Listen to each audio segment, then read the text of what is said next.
Happy Sunday, everybody. It is our third installment of Wellness Said Sunday, and really happy to see you all here.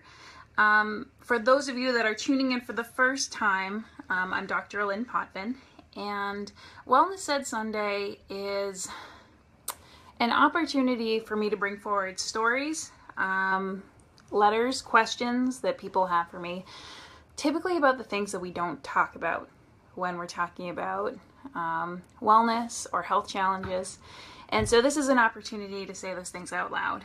And in my experience, when we talk about these things, it may be a problem or a story that one person has brought forward to me, but in reality, that's something that I know hundreds, if not thousands of people are experiencing or wondering about. And so when we say these things out loud, that's when healing can begin. This is also an opportunity for me to help give really simple tips that people can implement into their week and, help them get off on the right foot for the beginning of the week. So what I typically do is I read a letter from a reader or a watcher, and then we go through, kind of pick apart how we can help this person with their dilemma. I'm just going to close this window here. It's a little noisy. There we go. So here's the letter that we have this week for our third episode. It goes like this. Dear Dr. Potvin, about 6 months ago, I started seeing a naturopathic doctor for weight loss and fatigue. I'd spent about 10 years feeling awful, and I got the referral from this doctor when I thought I'd reached rock bottom. Here's my dilemma. Hey, Jones. Here's my dilemma. I've gone in for 2 visits, gotten a lot of recommendations, but for whatever reason, I can't stick to what he's asked me to do.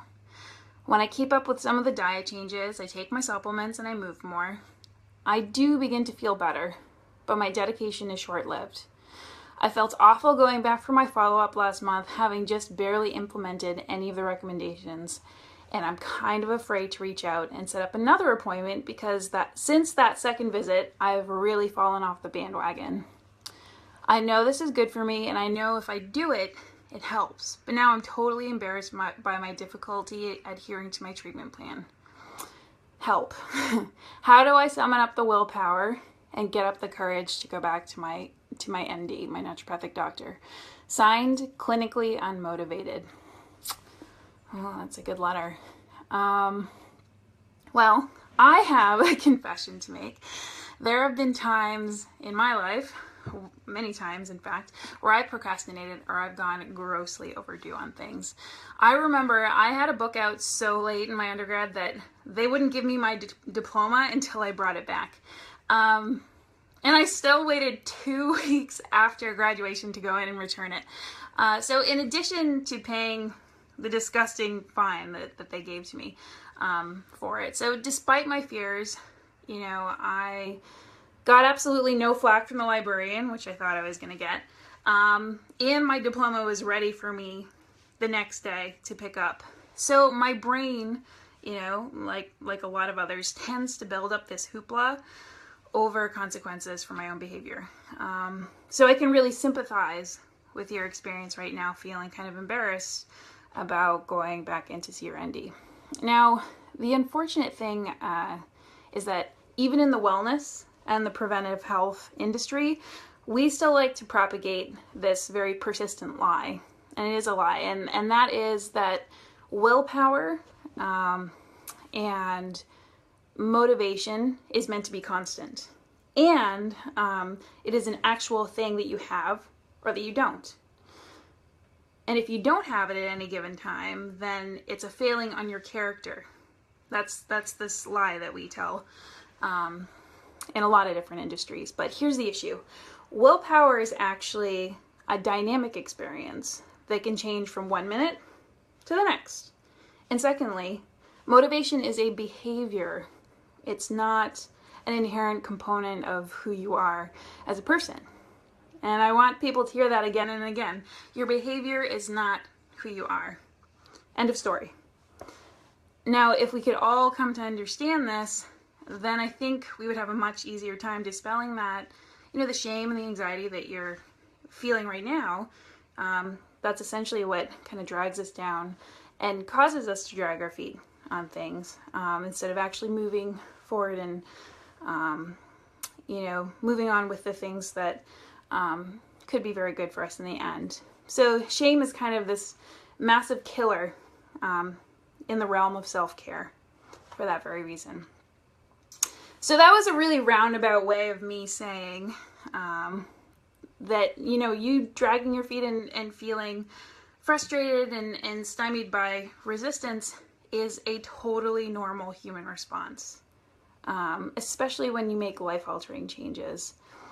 Even those things that are in our best interests bring about resistance, and I see it all the time. So I'm hoping that is helpful to dispel a bit of the shame and perhaps anxiety that you're feeling right now, so you can get your foot back in the door to see your ND. But really what I would like to explore as well is why, you may be losing motivation in the first place. And that's going to really require a little reflection on your part and perhaps even some communication with your doctor. So these are some things that I would like you to consider and perhaps ask yourself. Firstly, how many things have you tried to change at once?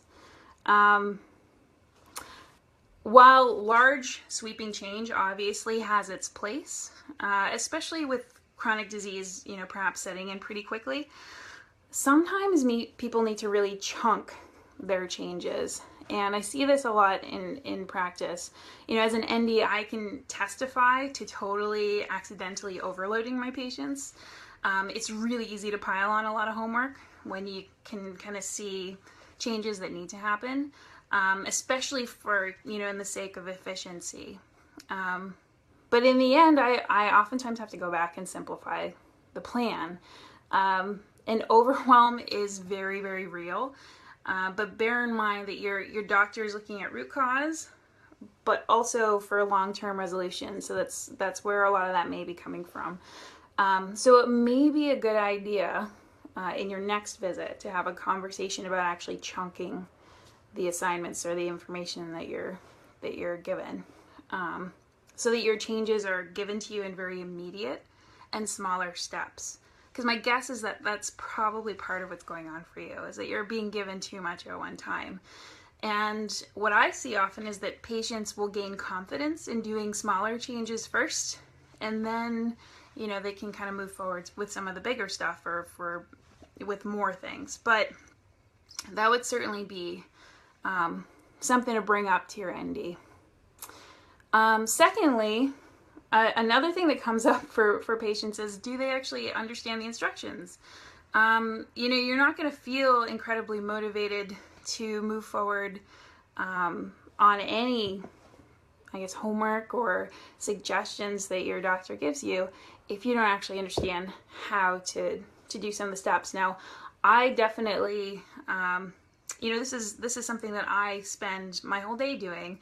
I understand the prescriptions that I give to my patients, but I've had to learn over time how to be a better teacher and how to help people associate it to parts of their life.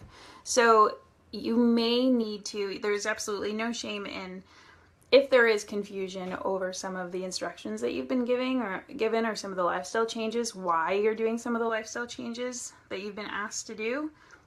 There's no shame in going back to your doctor and saying, hey, can you explain this a little bit better?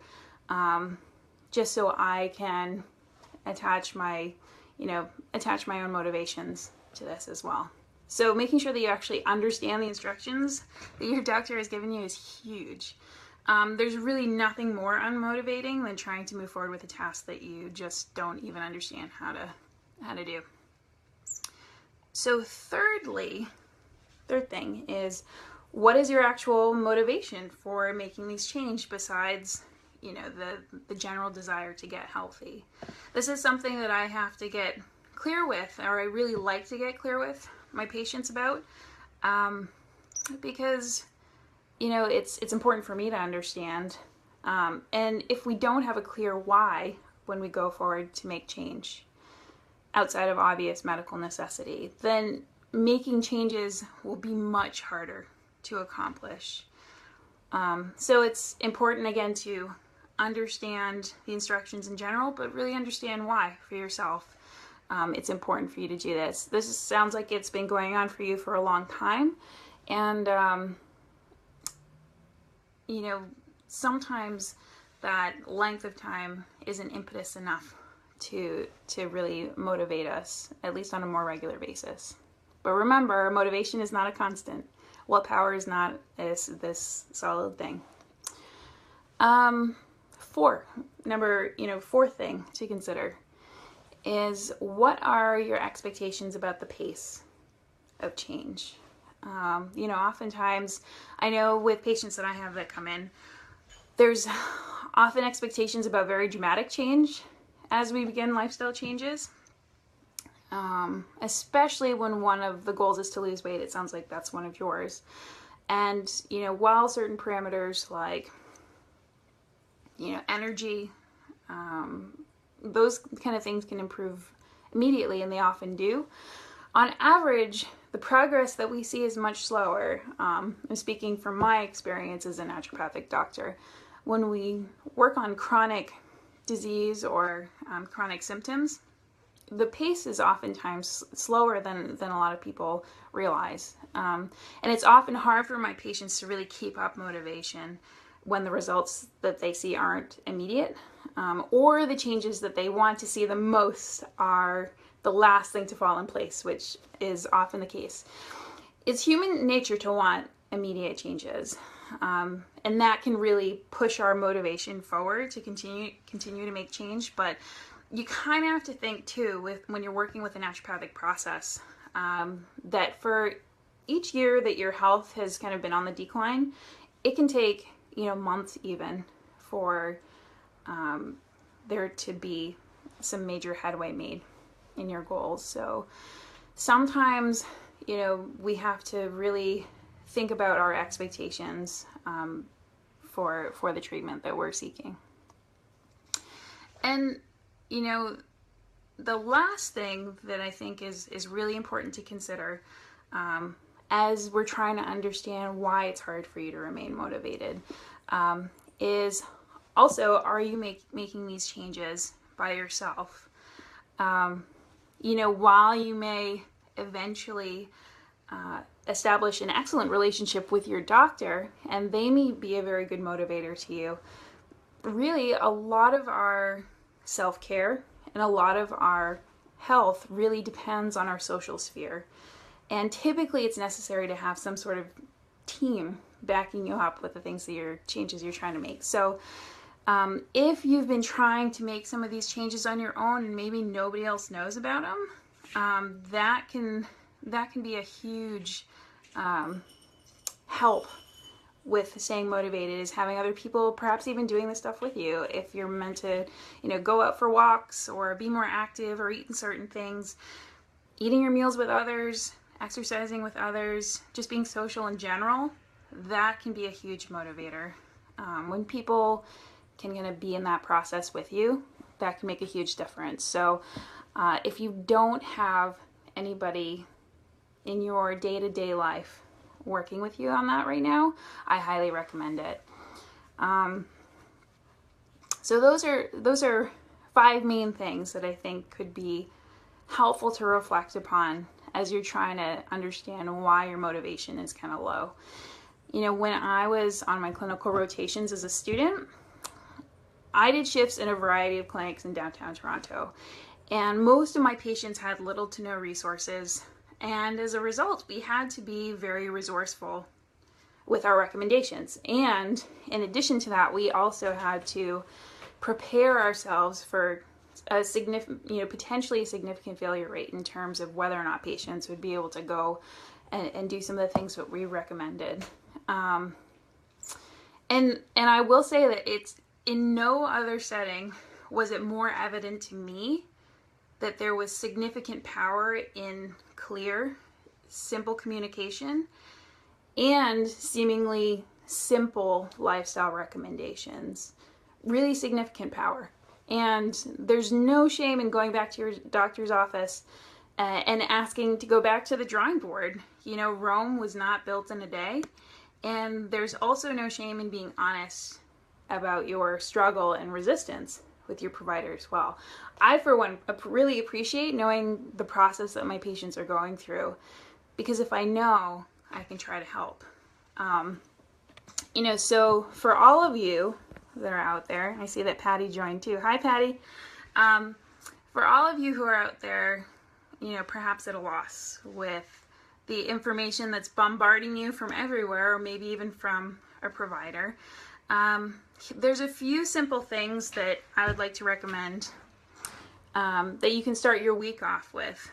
And they may sound, you know, very elementary. They may be things that you're already doing already. But doing them with more consistency can be great motivation. You know, once you master some of the simple things, it can be great motivation to perhaps trying some new stuff in terms of your health.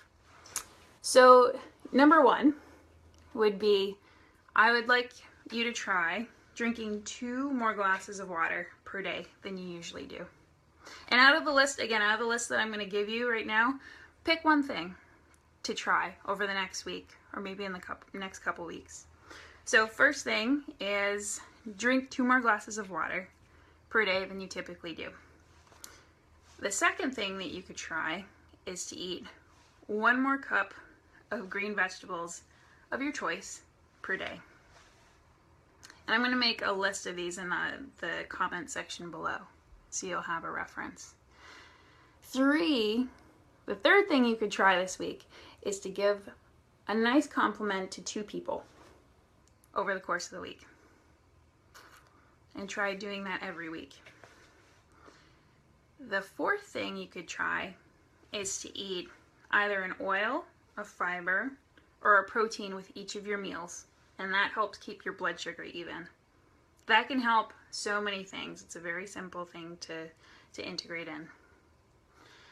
And then the fifth thing you could try, if you so choose, is to do a 20-minute walk after 1 meal per day, as often as you can. So you can choose one of these things to start over the week or over the next few weeks. And what I'd like you to pay attention to, for those of you that are watching, is how that might actually help improve your motivation over time. And again, what I've seen in practice is that when people can gain confidence making smaller changes, oftentimes that can be just as powerful, if not more powerful, than trying to make dramatic changes at once. And I want to emphasize again that your motivation, this concept of willpower, is a behavior, and it has absolutely nothing to do with who you are as a person.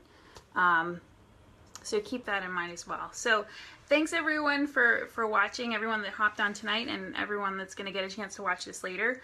If you haven't had a chance, go ahead and click on the link I'm going to post below of the link to my website.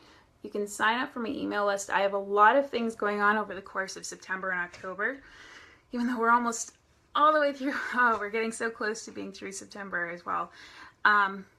So feel free to hop on there, get onto my email list so you can get announcements about the things that I do in town and online. If you have a question or a story, anything that you think would be worth discussing, I'm sure many other people out there have the same question. Feel free to follow the link to my blog below. It gives you a bit of guidelines on how to submit a question or a story to me, and I would really appreciate that. I love hearing people's stories, and I love being able to help answer their questions.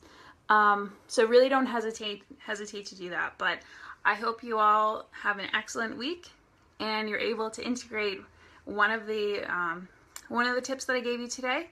And I will see you all next week, same time, same place, and take care.